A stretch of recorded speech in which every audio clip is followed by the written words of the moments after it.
Bienvenue dans Puissante et Libre, le podcast des femmes qui osent changer de voie pro pour retrouver sens et sérénité. On est sur l'épisode numéro 22. Je suis Maud, experte en reconversion professionnelle et j'aide les femmes à construire leur activité en ligne de chez elles de façon sécurisée, stable et rentable.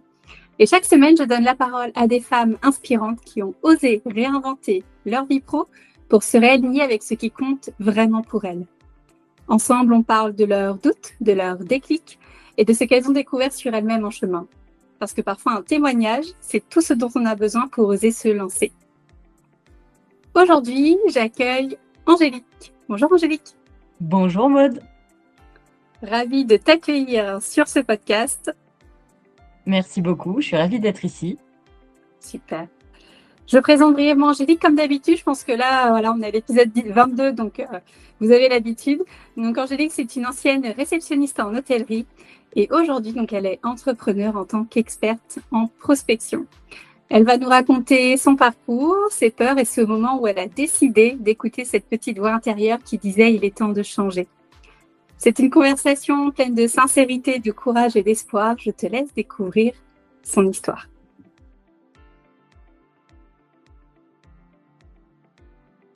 Angélique, première question pour toi, si on se replonge un peu dans ton avant.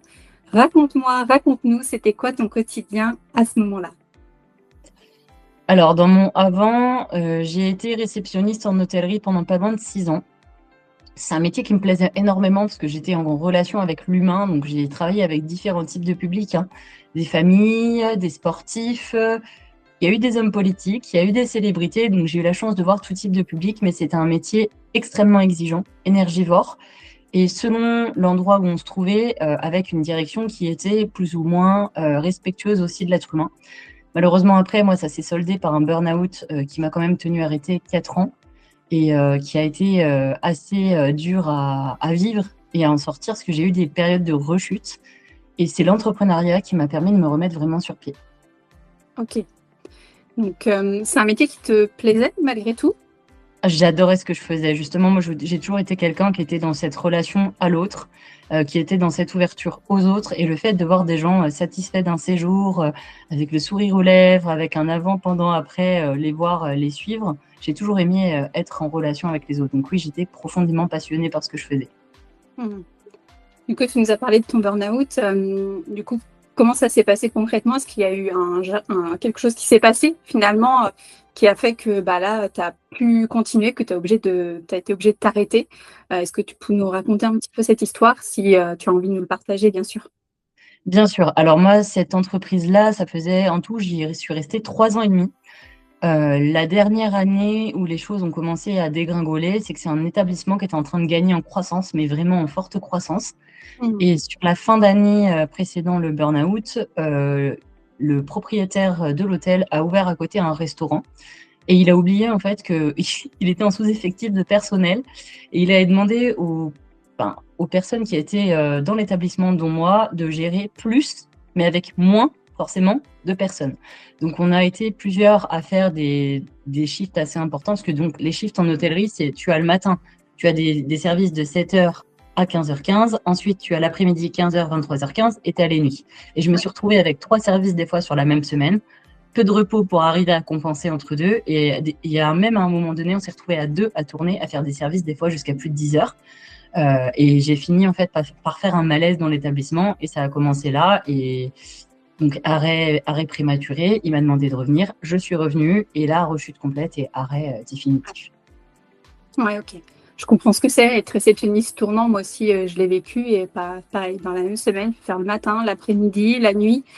Il faut pouvoir physiquement l'assumer, quoi, réussir physiquement à tenir. Et ouais, je comprends tout à fait que ça a pu t'épuiser dans le contexte, en tout cas, que tu nous as décrit, ouais. Donc là, tu as été 4 ans en burn-out. Ouais.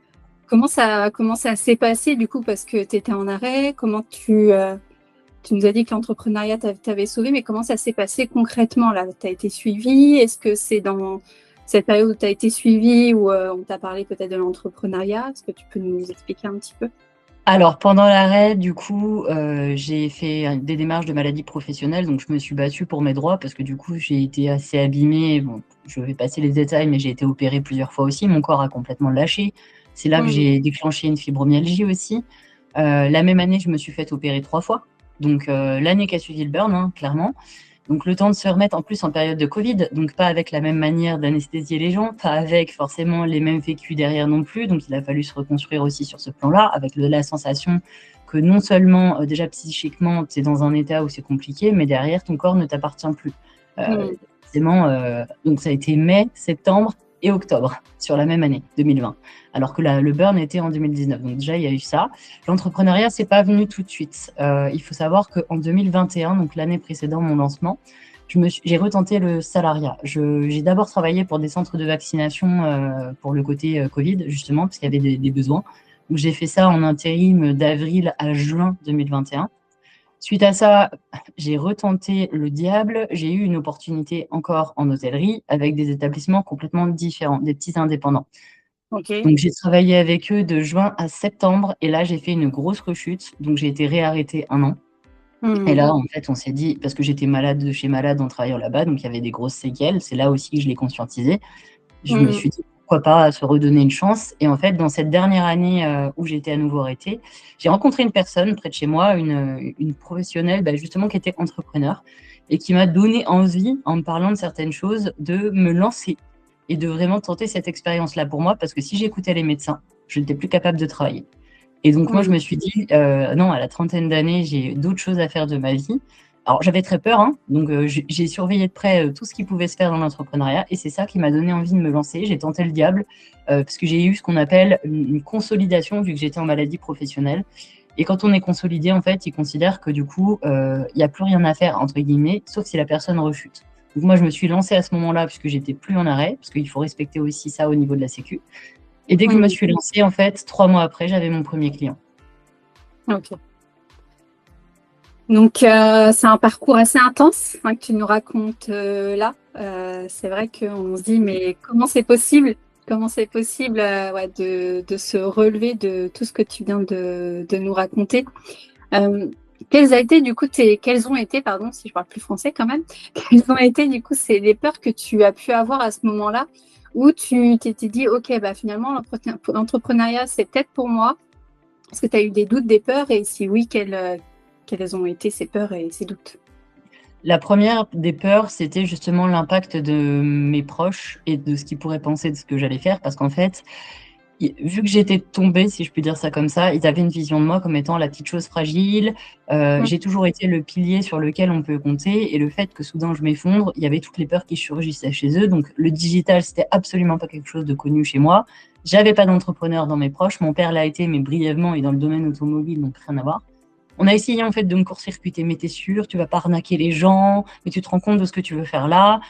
Alors moi je suis quelqu'un d'assez fort, vu que j'ai été capable de me relever d'une épreuve comme le burn, je me suis dit j'ai envie de retravailler. Si je le fais pas, en fait là je peux dire que je suis foutue. Et ma peur c'était justement ça, de pas être Ouais. capable de remonter assez pour avoir les épaules pour faire autre chose et justement me reconstruire. Et ça partait de là.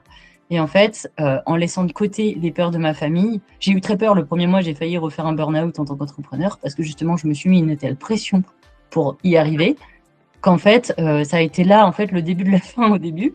Et finalement, j'ai commencé à m'entourer d'entrepreneurs dans la formation que j'ai faite et c'est ce qui m'a aidé ensuite à cheminer, à bien m'entourer avec des personnes qui avaient plus d'expérience que moi sur le terrain et justement à me faire, entre guillemets, un peu remarquer aussi dans cette formation par des personnes qui justement voyaient ce que je pouvais aussi apporter quand moi je le voyais pas forcément tout de suite au début. Ouais, ce regard extérieur, finalement, c'est ce dont tu avais Voilà. besoin pour te donner la confiance nécessaire pour continuer. Enfin, en tout cas, c'est ce que je comprends de ce que tu viens de nous expliquer. C'est exact. En fait, tu as tout compris, c'est ça. C'est que j'étais beaucoup quelqu'un qui faisait attention au regard des autres.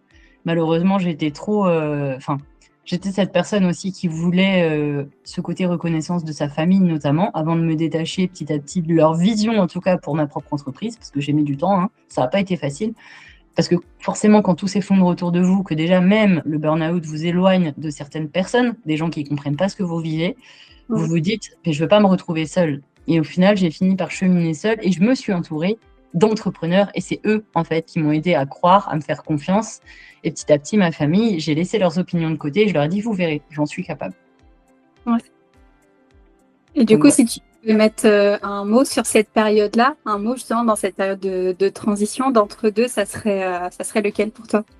C'est assez fort, mais je dirais le chaos. Le chaos. Ouais. J'ai déjà entendu en effet dans un autre épisode. Ouais. Parce qu'en soi, ça reste la meilleure décision que j'ai prise pour moi-même, mais en même temps, la pire, parce que financièrement, j'étais dans une situation extrêmement difficile, vu que ça faisait 4 années d'arrêt. J'ai investi 3 000 € que je n'avais pas dans une formation, alors on m'a traité de folle à l'époque, hein, mais que j'ai rentabilisé même pas 6 mois après. Et ça, forcément, c'est le genre de choses, je me suis mis, en fait, tout tournait autour de l'entrepreneuriat. Il a fallu que je me dise, je vais y arriver, j'ai investi, maintenant, tu n'as plus le choix. Et c'est Ouais. souvent ce qu'on dit, en fait, que quand on fait ce type de choses, on n'a pas le choix que de se donner les moyens de réussir pour rentabiliser. Mmh. Carrément, carrément. Et du coup, donc là aujourd'hui, tu es experte en prospection, mais quand tu t'es lancée dans l'entrepreneuriat, est-ce que c'était déjà ça que tu voulais faire? Et si oui, bah, c'était quoi le déclic pour toi? Qu'est-ce qui a fait que tu t'es lancée précisément dans ça? Bah justement, moi, je voulais une formation, un métier qui me donne l'occasion d'accompagner les gens et justement d'avoir un impact sur leur vie, mais positif. Aider vraiment les gens à sortir de l'ornière comme moi, je l'avais fait pour moi-même. Au final, j'ai commencé par une formation en closing, qui est une compétence qui touche à la vente, et en setting, qui est une méthodologie justement, qui fait toujours aujourd'hui partie de mon expertise et qui permet de savoir comment trouver des clients de la bonne manière. Alors, moi, on me l'a enseigné d'une manière un peu franche, pour pas dire autre chose, hein, avec un peu ce côté marketing agressif. Ça ne me ressemblait pas. Moi, j'ai fait cette formation pour vraiment m'approprier la compétence et j'ai monté ma propre manière de l'utiliser. Grâce à cette formation, ça a été le très bon déclic. Et surtout, j'étais sur des lives à 500 personnes et le formateur, j'ai eu la chance de travailler avec lui en direct. Donc, c'était quelqu'un de très péchu qui avait une sacrée énergie. Et forcément, lui, il avait une manière de la faire et il fallait pas faire autrement. Avec ce côté script que je n'aime pas du tout puisque forcément, il faut que ça s'adapte à chacun. Et j'ai osé faire les choses différemment. Je dis ça vraiment parce que c'est la réalité. Et au final, c'est ce qui a fait aussi que je me suis fait ma place dans ce domaine-là. Et je voulais pas que les gens aient une vision de la prospection comme étant négative, puisque pour moi, ça a toujours été relationnel. Et c'est ce qui m'a aidé justement à obtenir mes premiers clients. Justement, pour en revenir à ce fameux premier client, qu'est-ce que tu as ressenti juste après, au moment où, voilà, en gros, il est venu à toi, il a dit, OK, c'est bon, c'est avec toi que je veux travailler. Qu'est-ce que tu as ressenti? Bah, je me suis dit, en fait, c'est vraiment possible. C'est-à-dire que quand on nous dit, oui, telle formation en ligne, parce que pour moi, c'était un monde nouveau. J'étais sur les réseaux sociaux, mais comme tout un chacun, avec des comptes perso. Je mettais plus de photos depuis des années, depuis le burn. Et vraiment, j'ai eu aussi une grosse décision à prendre quand j'ai fait cette formation, puisqu'au début, je n'acceptais pas de me mettre à la caméra. Et le formateur de cette formation m'a mis un vrai coup de pied aux fesses en me disant, c'est simple, Angélique, tu veux te donner les moyens de réussir, tu dis que tu veux réussir en ligne. Alors, c'est soit tu acceptes que ton image soit utilisée sur les réseaux pour te donner les moyens justement de connecter avec des gens, soit tu retournes dans le salariat. Et franchement, ce genre de déclic, ça fait très mal quand on entend ce type de retour, mais c'est ce qui m'a aidé à conscientiser. Et à partir du moment où dans ma tête, j'ai été capable de shifter là-dessus, je savais que je pourrais accompagner les gens aussi de la bonne manière. Et justement, ce premier client, ça m'a donné ce sentiment. Bon, j'ai eu peur, hein, on va pas se mentir, j'ai eu peur parce que j'avais une responsabilité envers la personne, mais je regrette absolument pas d'avoir eu cette première personne. Et en plus, sur LinkedIn, le réseau auquel je me serais moins attendue, étant donné qu'après, mon cheval de bataille, c'était surtout Facebook. OK.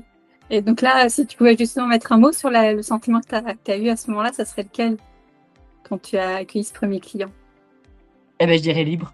Ce que tu Oui. disais, enfin, franchement, je trouve que ce podcast porte bien son nom. Je me suis sentie libre parce que je me suis dit que c'était le début de quelque chose. Hmm. Donc là, du coup, c'est en 2022, c'est ça que tu as ouvert une entreprise, si je ne me Oui, trompe pas? alors j'ai ouvert en novembre 2022 et ce client, je l'ai décroché en janvier 2023. OK. Et du coup, entre ton burn-out, l'ouverture de ton entreprise et aujourd'hui, donc il y a vraiment plein d'années qui sont passées, Oui. tu regardes tout ce chemin, qu'est-ce que tu ressens aujourd'hui? Eh ben, je me dis qu'en fait, c'est sacrément formateur parce qu'on nous apprend pas à devenir entrepreneur, hein, faut dire les choses, parce qu'on se lance dans une formation, on choisit un modèle de travail qui n'est absolument pas dans les normes et dans ce qu'on nous inculque. Moi, la première, j'ai dû creuser beaucoup pour être sûre de faire attention juridiquement parce que mine de rien, ça, c'est le gros traquenard quand on travaille sur les réseaux parce qu'on n'a pas les bonnes démarches, on ne sait pas forcément comment on doit faire. Derrière, ça a été tout le process pour bien sécuriser mon entreprise et moi en même temps dans ma relation avec les autres. Et au jour d'aujourd'hui, quand je vois le cheminement, je me sens fière parce que justement, j'ai été capable de construire un modèle d'entreprise full à distance sans dépendre de cet aspect, avoir des clients en local et autres, alors qu'on me disait que c'était impossible. Et du coup, qu'est-ce que tu dirais que cette reconversion t'a appris sur toi que peut-être tu n'aurais jamais imaginé d'ailleurs? Eh ben honnêtement, je me disais, c'est soit ça, soit je suis foutue. Honnêtement, c'est vraiment ça que je me suis dit quand je me suis lancée. Parce que investir 3 000 € quand on se dit qu'on est en déficit et qu'on a des dettes, hein, on va dire les choses, parce que c'était ça. Franchement, dans nos têtes, il se passe un truc où c'est la dernière chance, où on se dit, si j'ai pris une telle décision, parce que moi je suis quelqu'un quand même d'assez fort, le burn m'a au moins donné ça, m'a montré que si je m'étais relevé de ça, un peu comme le phénix, j'étais capable d'aller plus loin et j'allais puiser dans mes ressources encore une fois pour me dire tu vas t'en sortir. Et au final, c'est ce qui s'est passé. Et au jour d'aujourd'hui, je suis reconnaissante d'avoir eu l'entrepreneuriat sur ma route, même si c'était aux antipodes de ce qu'on m'avait inculqué dans ma famille, qui est très traditionnaliste sur le côté salariat. Voilà, pour voir où j'en suis aujourd'hui. En tout cas, bravo. Bravo pour ce que tu as pu accomplir et je pense que c'est pas fini. Hein. Je pense qu'il y a encore plein d'autres choses qui t'attendent et donc, je continuerai en tout cas de te suivre. D'ailleurs, si moi, là, demain, je viens vers toi et que je souhaite faire appel à tes services, disons qu'aujourd'hui, j'ai du mal à parler, ça va bien se passer. Comment ça se passe concrètement? Donc, je te contacte, je t'envoie un message, je te dis, bah, ok, Angélique, j'aime beaucoup ce que tu proposes, voilà, j'aimerais que tu m'accompagnes. Comment ça se passe? Alors, comment ça se passe? En premier lieu, je vais échanger un peu avec toi parce que je prends pas tout le monde en accompagnement. Il y a des profils avec lesquels je peux pas forcément travailler. Ça dépend aussi des attentes de la personne. Ensuite, je bifurque vers un appel découverte si je sens qu'il y a quand même quelque chose à faire ensemble. Et en fonction, je te fais une proposition personnalisée. Je ne peux pas annoncer de tarif comme ça parce que je travaille vraiment avec l'humain. Donc, c'est du one-to-one. C'est adapté à tes problématiques. Et en général, c'est des accompagnements qui peuvent durer de 3 à 4 mois où on est ensemble quand même sur au moins 8 heures de visio. À côté, on a un support WhatsApp.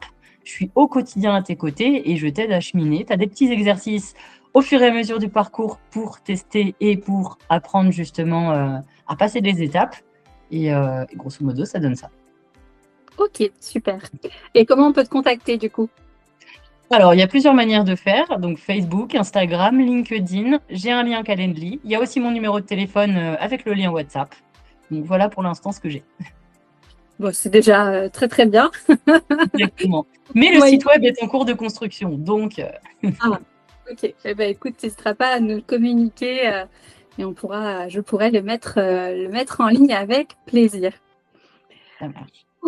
On va s'adresser un peu plus aux femmes qui nous regardent, qui nous écoutent.